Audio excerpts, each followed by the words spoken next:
Lomba atau show itu bagi saya dan keluarga saya itu untuk hiburan pertama. Jadi kalau dapat juara maupun enggak itu rezeki aja lah, faktor rezeki aja. Di saat ikan sehat seneng ya, tapi di saat ikan sakit susahnya luar biasa. Bisa kayak orang stres gitu. Itu bisa dicegah. Assalamualaikum warahmatullahi wabarakatuh. Nama saya Ismail, tempat tinggal saya di Desa Sumber, Kecamatan Sanan Kulon, Kabupaten Blitar, Jawa Timur. Mulai breeder mulai tahun kurang lebih ya 86-87.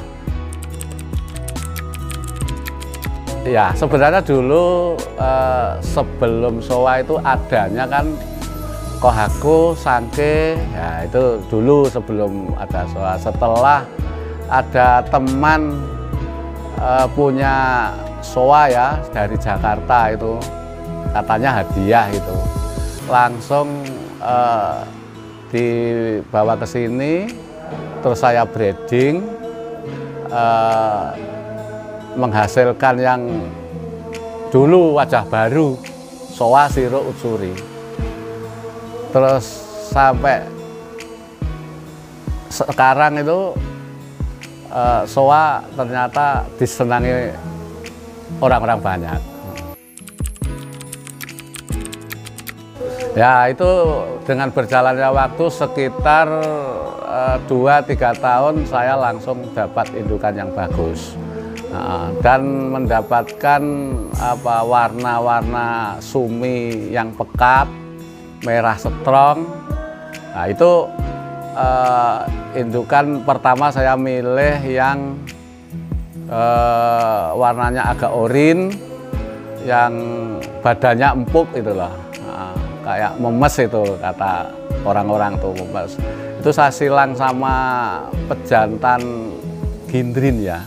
Sowa gindrin itu menghasilkan sumi yang pekat, merah yang strong. Itu kalau yang jadi biasa itu irengnya, hitamnya luar biasa suminya, pekat sekali ya. Kalau pertama kali dari temen itu impor, dulu pertama kali Siro. Kalau sekarang sudah lumayan banyak ya. Sekarang indukannya betinanya aja sudah ada, kalau kurang lebih ya 25 ekor. Itu sudah pilihan, sudah saya pilih yang cetak itu. Enggak saya ganti itu. Kalau masih produksi, masih mau meteng itulah, kata orang Jawa, hamil, itu tetap saya pelihara. Masalahnya udah tahu anakannya bagus-bagus. Nah, sedangkan mencari yang sudah cetak bagus itu perlu waktu juga. Bukan hanya 1 bulan, 2 bulan, bahkan bisa tahunan itu. Bisa menghasilkan anakan yang bagus itu. Jadi sekarang alhamdulillah sudah ada kurang lebih 25 ekor induk betina. Belum jantannya. Sebenarnya 1 tahun itu sudah hamil ya, tapi yang paling idealnya itu mulai 1,5 tahun sudah bisa di breeding. Nah, itu saya minimal 3 bulan ya, setelah nelur itu 3 bulan itu sudah hamil lagi. Jadi bisa di breeding lagi, itu minimal 3 bulan. Bisa 3,5, bisa sampai 4 bulan. Berarti 3 kali pemisahan. Ya, kalau untuk saya alami manual, ya kadang memerlukan, misalkan ada yang tersumbat lemak, itu ya saya tembus dulu dengan pakai katembat itu. Ya setelah itu perlu disuntik, ya saya suntik juga pakai Ovaprim itu. Tapi itu jarang sekali terjadi itu yang tersumbat itu. Nah, masalah kalau untuk induk itu justru jangan dikasih makan yang terlalu bagus ya. Protein tinggi, lemak tinggi itu biasanya banyak lemak. Jadi kalau ditelurkan agak sulit itu. Tapi kalau biasa yang proteinnya agak rendah itu mudah sekali ditelurkan. Kalau yang bejantan sebaliknya dikasih makan yang protein tinggi, nggak apa-apa. Ya, menurut pengalaman saya, indukan itu dipilih yang warnanya jangan yang strong ya, tebel tapi warnanya agak keorinan, tapi dipegang di bagian perut, di dada itu empuk sekali. Empuk ya, memes itu lah, empuk. Itu pertama kalau dikasih pejantan yang strong, anakannya justru yang bagus-bagus begitu. Dengan hitam yang pekat, merah yang strong, terus justru kalau yang betina warna strong, warna yang kuat, itu larinya ke usuri sama ke siro. Ya, yang pekat jantannya, yang warna keras itu jantannya, yang bodi keras, warna strong, ireng pekat itu jantannya fungsi sekali itu, yang dibutuhkan begitu.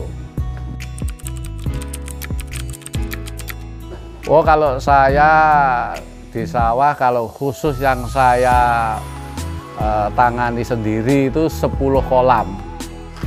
Tapi kalau sama ada yang tugas sendiri ngasih makan itu ada 6 kolam lagi. Yang agak banyak itu saya kemitraan sama teman-teman yang di luar desa sini. Tebaran budaya itu awalnya misalkan 50 heru ya, 50 heru itu saya kasih 10.000. Nah, nanti setelah 1,5 sampai 2 bulan seleksi pertama. Itu biasanya saya tinggal sekitar 1.000 ekor. Itu tahap seleksi pertama. Dan nanti dilanjutkan seleksi kedua, ditinggal lagi sekitar 500 ekor. Terus tahap seleksi ketiga saya tinggal 200 ekor. Itu sampai jual. Lomba atau show itu bagi saya dan keluarga saya itu untuk hiburan pertama. Jadi kalau dapat juara maupun enggak itu rezeki aja lah, faktor rezeki aja. Jadi saya nggak berpikir yang aneh-aneh, neko-neko enggak, tapi itu faktor rezeki aja kalau juara gitu. Yang paling penting saya bisa menikmati berlibur sama keluarga 1 hari itu cuma makan-makan aja di sana. Terus ketemu teman-teman itu yang paling seneng saya, yang paling memuaskan. Saya bisa ketemu teman-teman yang di luar kota, itu bisa jabatan tangan, bisa berangkulan, itu yang paling saya rasakan, yang paling membahagiakan itu. Ikut show dan saya selalu mengikuti perkembangan zaman ya, biar saya nggak ketinggalan, itu saya ikut show juga biar tahu yang dipilih untuk kejuaraan itu kayak apa. Itu saya selalu kalau ada lomba pokok terjangkau nggak terlalu jauh saya datang. Kalau milih untuk pengalaman saya loh ya, kalau di luar Solo yang jelas udah banyak yang pinter-pinter sekarang, pandai milih, pandai keeping. Kalau pengalaman saya, pertama saya milih yang warna merahnya itu halus, terus hitamnya pekat, terus putihnya itu yang putih, benar-benar putih. Bisa putih salju, bisa putih pokoknya yang putih gitu. Itu dasar-dasarnya milih. Dan itu kalau ikan dari sawah dibawa pulang itu ya sedikit-dikit masih ada yang dirapikan kalau untuk show. Jadi contohnya aja ada yang warna bocor 1-2 sisik ya. Itu misalkan ada yang antara hitam dan merah itu belum pisah, itu bisa dipisahkan sedikit itu pakai alur gitu. Jadi nanti dilihat itu kelihatan benar-benar cantik ikan kalau untuk show. Ya didukung dengan pakan yang bagus dan rawatannya bagus. Contohnya dikasih makan kayak merek-merek pakan impor ya. Pakan-pakan itu enggak saya sebutkan namanya pakan, tapi itu nanti didukung lagi dengan kualitas air yang setiap hari di dripping atau diganti minimal separuh atau sepertiganya. Itu dibuang, diganti yang baru lagi. Itu untuk menguatkan warna sumi ya, warna hitam biar pekat dan putihnya biar cepat nampak putih begitu. Ya, itu sebenarnya kalau sudah bisa ya. Memang kita ini melihara kalau belum bisa nangani untuk kesehatan itu kadang di saat ikan sehat seneng ya. Tapi di saat ikan sakit susahnya luar biasa. Bisa kayak orang stres gitu. Itu bisa dicegah. Kalau kelihatan ekornya sudah merah-merah, sirip-siripnya itu kayak tebal itu ya, udah kayak tebal. Itu langsung aja dikasih 3 unsur ya, yang satu dikasih PK, terus dikasih kapur, terus yang satu dikasih garam. Nah porsinya itu 1 kolam 50 ru itu cuma garamnya 10 kilo sudah cukup. Terus kapurnya 1 timbuk kecil itu aja cukup. Terus PK-nya 1,5 sendok makan cur. Itu dilarutkan dulu terus dimasukkan di kolam, disirat-siratkan.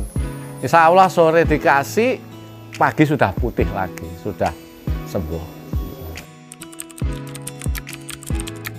Ya pertama pesannya kalau milih ya untuk pecinta, untuk bisnis pun, untuk kawula muda yang khususnya yang masih awam, kalau milih pertama jangan sampai keliru.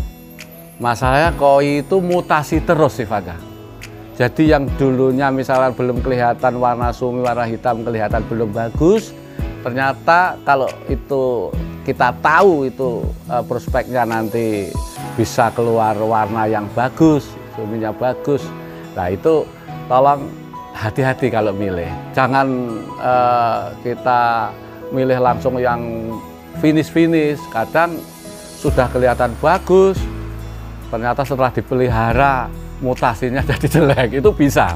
Jadi hati-hati dan belajarlah biar tahu. Setelah mengenal koi, pecinta maupun yang bisnis maupun yang budidaya, kalau sudah bisa merasakan koi, contohnya saya sendiri ya, yang dulunya nggak ada sekarang ada, yang dulunya nggak punya sekarang saya punya. Insya Allah rezeki selalu mengikuti. Dan lagi untuk pesan yang terakhir ini buat pedagang yang misalkan petani beli ikan, misalkan pembayarannya tempo, ya tolong